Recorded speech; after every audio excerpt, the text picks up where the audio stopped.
在东京的4天，如何拒绝当特种兵却能过得充实？跟着当地人去神保町虚度光阴，在台风天参加咖啡节是什么样的体验？有名的东京跳蚤市场值得一去吗？期待已久的花火大会会不会被坏天气打败？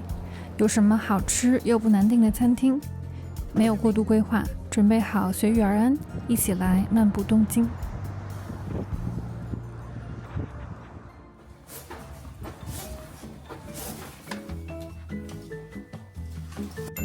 位于虎之门之丘的 Hotel Terranomo 因为比较新，风格很现代，也很舒服。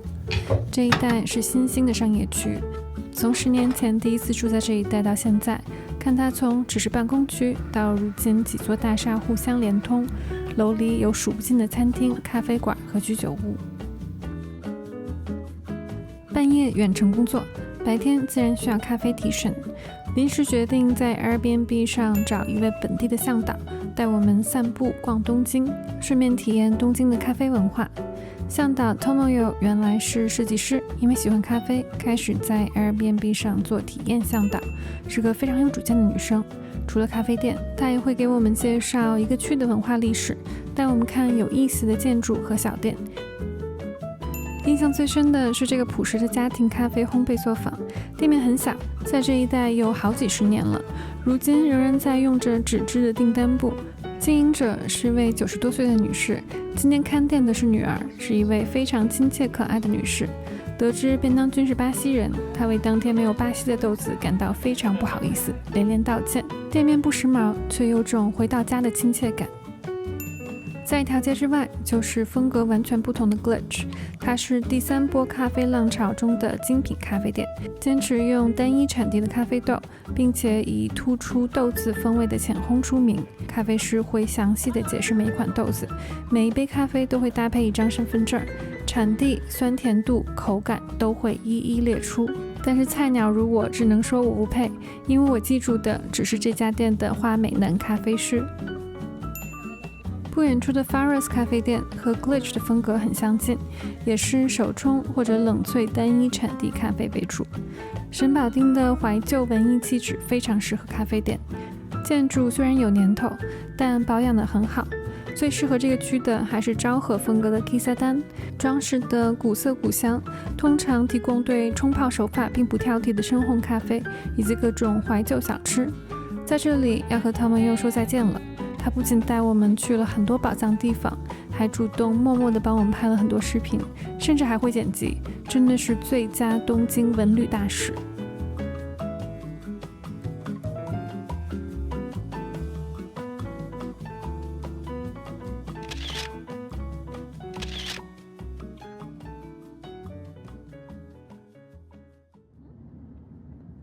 一个都市的灵魂不在于地标景点，更体现在日常的活动。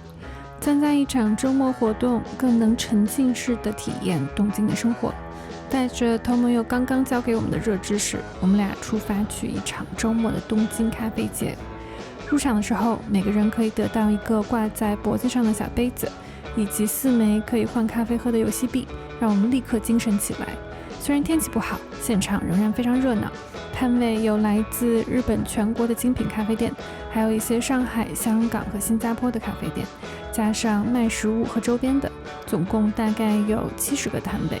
虽然热闹，但不拥挤。每个摊位前都有或长或短的队。最新加入的人会拿过一个店家的小旗，示意这里是这家店的队尾。排队最长的通常是手冲的摊位，大概因为一杯出品的时间更长。每个摊位大概有4、5种风味，根据等级价位也不同，高级的需要2枚币，当然喝到喜欢的也可以再花钱买。据说这是第1年有国际摊位参加，我必须要去支持一下来自中国的摊位啦。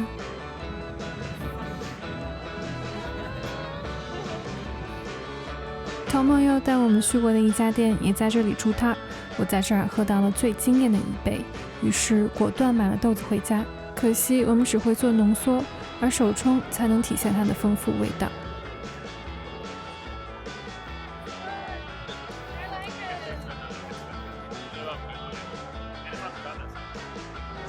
我要冷死了。Here the wind 风都吹不散大家对咖啡的热情。喝了几杯咖啡，我在大风天也精神抖擞，几乎亢奋，非常推荐这个活动。日本会惩罚每一个不做计划的人，要想吃热门餐厅必须要提前预约。但我不再执着于旅行中一定要吃到所谓的最好，只吃和自己刚好有缘的食物是一种解脱。比如逛街经过的荞麦面屋，不需要有多有名，但是这个店面和这个区的昭和气质非常之搭。好像没有哪个国家像日本有这么多专门做 parfait 的店。这家位于涉谷的夜晚巴菲店，每一款甜品都是用当季水果堆砌出来的艺术品。环顾整个店，果然甜品还是更受女生的偏爱呢。作为日本咖啡文化的鼻祖和在家跟公司以外的第三空间，吃茶店的数量在经济高速发展的60年代爆发。Kissadan 通常有非常怀旧的极繁欧式装饰和暖黄的灯光，旧旧的桌椅让人沉浸在旧日的好时光里。但也有这种非常现代的吃茶店，装饰和咖啡是精品咖啡店的简约路线，但同时提供传统的吃茶店洋食，比如那不勒斯意大利面和焦糖布丁。吃饱了还有无尽的街可逛，这里真的是闺蜜聚会的天堂。再忙碌的地区也总有一些安静的街道，藏着一些本地人带路才能找到的小店。幸运的有吃货老友 Noriko 在东京，每次来最好吃的地方都是他带我们找到的。喜欢居酒屋这种轻松的氛围，最后老板过来跟我们敬酒，但不要误会，这只是他礼貌地提醒我们，你们的时间到了，下一桌客人要来啦。没有去热门店打卡的执念，但东京整个饮食水准不会太差，即使看展过后在展馆的餐厅也能吃到特别不错的小吃。而同一栋楼地下美食广场的冰激凌造型和味道都特别的惊艳。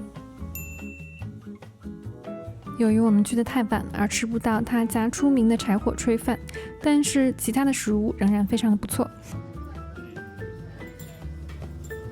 这家餐厅来的人通常是在附近工作的白领，下班后来这儿小聚小酌，目测游客并不是很多，但店员对我们还是很友好，而且非常有耐心。被我们忽视的酒店餐厅竟然食物出奇的好，尤其是酒店的下午茶，这儿的咸点和甜点都很出色。一茶原来经常被本地人约满，热门的店就在家门口，不需要付出努力的感觉真的很好。路边的隔离墩都有书的图样，这里就是神保町古书区没错了。在这条街上聚集着100多家大小不一的书店，不少店会把书直接摆到门口，翻书也成了散步的一部分。而且每家店都有自己的偏科，美术、电影、戏剧、舞蹈、料理、江户资料、古地图，各有各的千姿百态。老灵魂喜欢做的另一件事就是逛中古市集。日语的古董虽然和中文的古董看起来相似，但它的范围也包括二手旧物，而不一定像中文所指一定是需要鉴定的古物。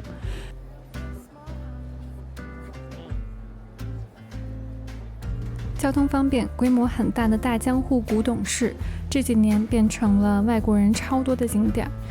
猫头鹰爱好者发现了各种各样的猫头鹰，几乎走不动道了。虽然人有点过多，但是每个摊位的质量还是相当在线，品类也很丰富，刺绣、和服、器皿茶具、西洋餐具、昭和杂物、家居摆件，真的是应有尽有。我刚看上了一个美丽的漆盘，竟然同时被另外的本地顾客看到，并且先发制人买走了全套。逛集市也能逛出爱而不得的不甘。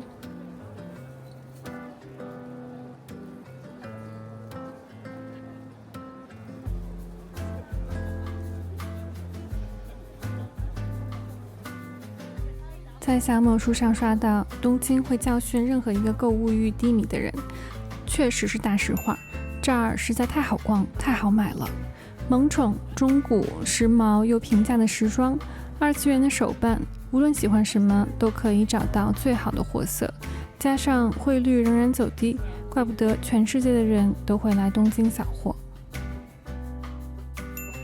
最惊喜的是，竟然在涩谷的商场里看到了索尼的复古随身听和卡带。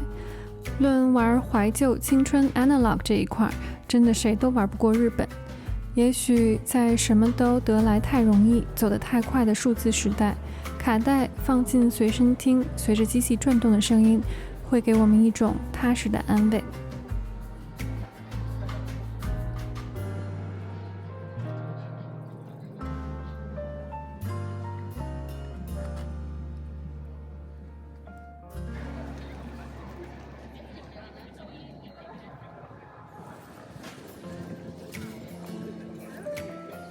夜晚穿过节奏极快的街头，坐地铁到池袋附近的这个居民区，节奏立刻慢了下来。便当君特别来这里拍一座夜晚特别有感觉的小楼，但我却意外看到了繁华东京真实又松弛的壁面。话说，这种白天出门夜里起来上班的节奏其实非常耗电。 On a scale of 1 to 10, how tired are you right now? 9.5. I'm also tired. But we're here, so we're going out. 振作精神，在风雨中出门看展。为了玩，我们真的是风雨无阻。天气不好就转战室内。摄影爱好者便当君来到摄影博物馆，在一座很有80-90年代风格的建筑里，当时有一个广岛爆炸80周年的展，战争的沉重后果永远由无辜的平民承担。在 Tokyo Note 举行的设计展，可能是当时最热门的展览之一，即使在工作日人也爆多。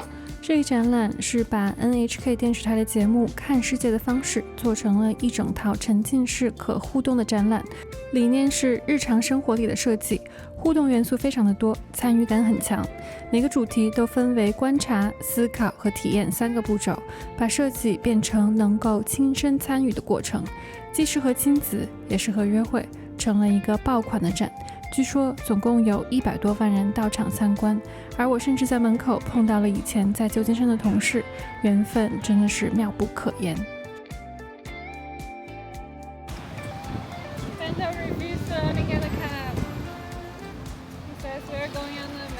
这场东京之旅唯一早早买了票的活动，就是这场压轴的花火大会。到了终点站，我读到了以上的告示。虽然不会日语，但恶天气和终止2个字还是看得明明白白的。看一场夏日花火大会的愿望悲伤的落空了，但没关系，我们迅速调整心态，决定一起去大吃大喝一顿。难为朋友的女儿小年纪，扑了空却完全没有闹脾气，果然心态好，一切都是很好的安排。就这样4天的旅行结束了，想看更多东京好玩好逛的地方，可以戳这里哦。